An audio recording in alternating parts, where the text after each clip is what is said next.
So I would like to ask you now that in relation to the experience that you have had in Ladakh and with regards to the UN peacekeeping missions in Africa, what has been your experience with regards to the prime ministers of Lesotho, South Sudan, and the Guinea-Bissau country that you serve as a special advisor to?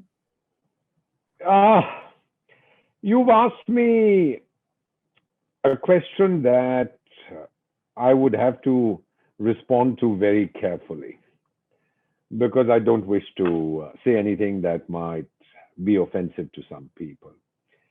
In the three countries, in Guinea-Bissau in particular, and I've really liked that country. One of my childhood heroes, actually, when I was a young man in college, was a chap called Amilcar Cabral. He led the fight in Guinea-Bissau and Cape Verde against the Portuguese. He had even visited India. I heard him speak.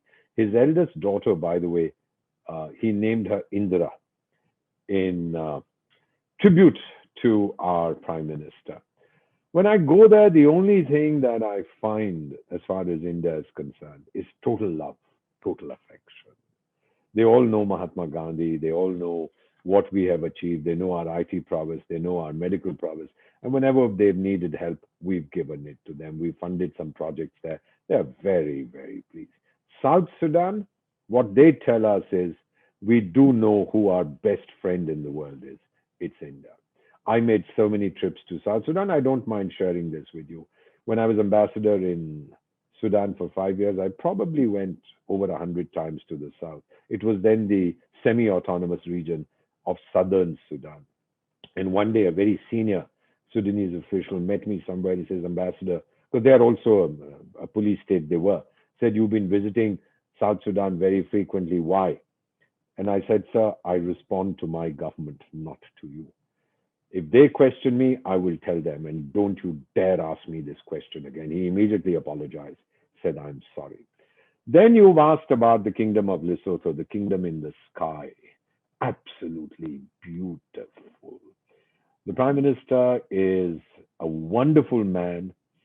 It's a very complicated country. Their political system is extremely complicated.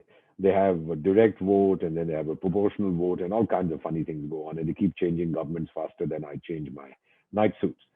But what really I found in that country again is the enormous goodwill for India. And in these three countries, South Sudan, Lesotho, and Guinea-Bissau, the number of their students whom we have funded who have come to study in India, so many of them, 9 out of 10 probably, have expressed a desire to return. Because we are an open society, we are a welcoming society, we're a non-racist society. And you know this philosophy that all of us have, Nishada, Atiti Deva Bhava. Doesn't matter what the color of the Atiti is. When he's in trouble, we reach out to help. In many ways, I tell my American friends that we are like you. We do the right thing after we've done everything else. That is wonderful to know, Ambassador G. The fact, I mean, I myself was unaware, and I think even the viewers of this channel might be really unaware of the love that we get, love the Indian people and the Indian country gets from the people of Africa, particularly the countries that you serve as a special advisor to. The love was there and would be there irrespective of my role. That they decided to give me this privilege. One of the prime minister, I asked him, the prime ministers, I said, sir, you could have got anybody. Why me? You had, you could have got a German or a Swiss or a French or an Englishman or whatever. He said, I selected you because you are Indian. What could be a greater tribute to my mother? Her name is India than this. Yeah. Please remember to subscribe to us and switch on the notifications for this channel. For our other social media links, more content, and to support our work, please visit citti.net. Dhanyavad. Namaskar.